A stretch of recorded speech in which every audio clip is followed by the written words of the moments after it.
लोग रहते हैं, तो कैसा परिवार है आपका? संयुक्त। खड़े हो जाओ कौन? कैसा परिवार है आपका? एकल। कौन कौन रहता है? माता पिता भाई बहन। तो तुम्हारा कैसा परिवार है? एकल परिवार है।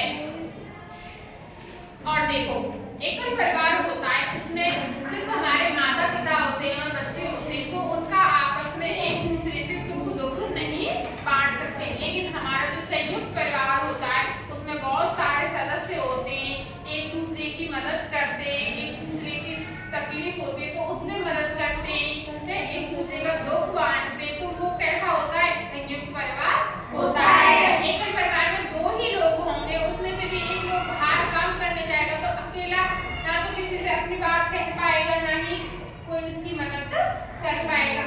तो संयुक्त परिवार कैसा होता है? हमारे लिए अच्छा होता है। क्यों? क्योंकि उसमें